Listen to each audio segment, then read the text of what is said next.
In 2020, gold was becoming cheaper, but it was the beginning of a pandemic, so people were not into buying it. But in 2021, prices suddenly shot up, and today, the price of gold has reached a record level over the last 30 years.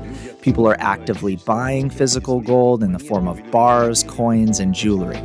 I've always wondered, what's in it? What's there? I want to ask you as a Kabbalist, what is it about gold? After all, it's all about adornment. Adornment of the ego. It causes confrontations between us for the sake of these decorations. In general, is it all about gold? No, we just want to put our efforts into some kind of material objects that are immutable. It won't disappear or decay, won't rust, so to say. What is gold on a spiritual level? What is it, really? It's egoism in its purest form. Really? Yes. Gold relates to Keter, and silver relates to Bina. Can you explain it in a simple way? When true egoism is corrected, it is represented by gold, and when it is on the way to correction or halfway toward correction, it is silver, Keter and Bina. Let us proceed from the fact that the spiritual one way or another affects us. We're branches, while the roots of everything are spiritual. But then what about gold? It remains. It remains? Nothing can replace it? No. Even in times of hunger? Even when there's no bread? No. When there's no bread, then no.